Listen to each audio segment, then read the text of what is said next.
had some great times playing rugby league, but last season was turbulent to say the least. I don't think anyone thought that points deductions would be something we'd face. We tried to not let it show, but I think subconsciously we're all a bit rattled about it. We kind of dropped our intensity and we put ourselves in a bad position. We found ourselves in the £1 million game. There are so many nerves flying around here. Somehow, these players have to produce a season-saving performance. They're going to try and burst over through Walker, who's claiming this. Things weren't going our way. I think you've always got to try and believe. We had to forget about all the outside pressures, all the expectation, and just, deal with it. Tompkins out to Dobson, who gets the pass away to Ben Gordon-Masilla, and there's Salford's response. O'Brien with a long cut-out ball, and Evalds will scoot in. We've played rugby for years, it's our job, we're used to this, it was just another game. Horn puts the kick into the in-goal area, the dive is by Thomas Vince.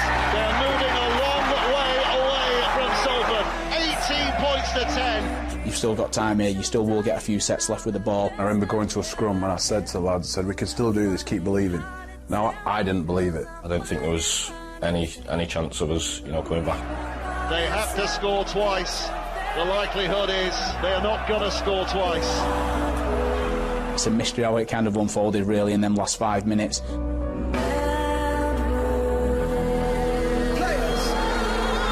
is now it for Salford. It's all or oblivion on this last play.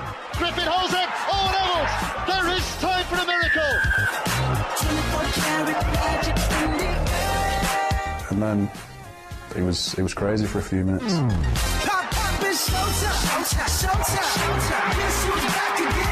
seconds to go. Last play here. And Johnson scores the most miraculous try you will ever see.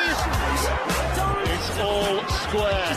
This is the £1 million kick. Just tried to compose myself, trust myself, and get a good strike on the ball. Thousands of eyes focus on one man. I dragged it wide. We're going to golden point extra time. As soon as I got back in that huddle, the boys, to get your head up and, we'll get this job done in extra time.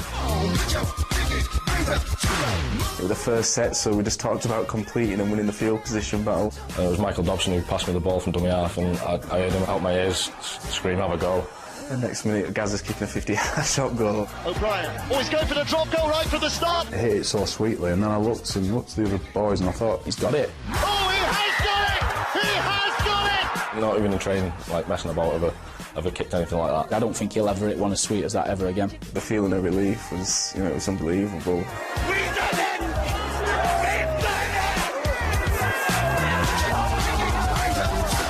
It was a pretty special moment for me. I think my dad ran onto the pitch as well and grabbed me.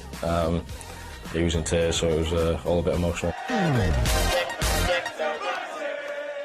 I was relieved and happy, but then having to look over at the whole KR players and see how distraught they were, and their partners and kids and families so upset, that was pretty tough, to be honest. There's a lot at stake, there's mortgages to pay, there's families to provide for. We were a couple of minutes from that fate ourselves, so I have every sympathy for the whole KR players. For two sides to go at it for 80 minutes at each other and put everything on the line is, pretty brutal. It's a system and I don't really personally agree with, but, I wish all KR the very best for the championship season, and, hopefully they can get back in Super League. Well, joining us now is Hull KR's head of rugby, Jamie Peacock. If I can take you back to that £1 million game, what do you remember about the afternoon? I've been trying to forget about it, to be honest. I just think it was... I thought we had the game won, and, a couple of mistakes just allowed them back into it, and I think it's an ending to a game that you'll not see ever again. Certainly, I've not seen an ending like that and been involved in an ending, and I think most people I spoke about have not been involved in a game, especially with the magnitude of what happens if you do actually lose that game, and then just the disbelief when Gareth kicked that drop goal. It's just disbelief and just couldn't believe it. Do you have any regrets about coming out of retirement and that was your last game and not that grand final? My achievements in the game are more than finishing in a grand final. I think they speak for themselves, and I just think that's the way I am. I do everything I can to try and win in whatever I do, and it was extreme circumstances to come out and play. did the best that I could, and I fell up short. And I think everyone, you speak to any good sports person, they have failed at times in life, and I failed there, and I'm fine with finishing that way. You know, I want to get the club back up, but I don't think it stains on what I've achieved as a player within my career. So can you get straight back up? Why not? Of course we can. Of course we could come straight back up. We've got an absolutely world-class coach. We're getting value for money out of our squad. We've got some great players signed up. Our spine of the squad looks great. We've got a good mix between young good players and experienced players who know what they're doing. There may be room to get more players in, and I think some people will be wary of us come the middle eights next year. Do you honestly feel that this could be the best thing for the club as you look forward to the future? Without a doubt. Without a doubt. You know, we'll be laying on bedrock here, great foundations. If we come back up, we've managed to clear the decks, get a squad together that we want, and we've got a fantastic coach in here as well. I think between all of us, if we can come straight back up, which we're very capable of doing, then I think we'll give ourselves the foundations to have long-term success and not just be a team that takes part in Super League, a team that wants to challenge. But the key is, again, we need to come back up.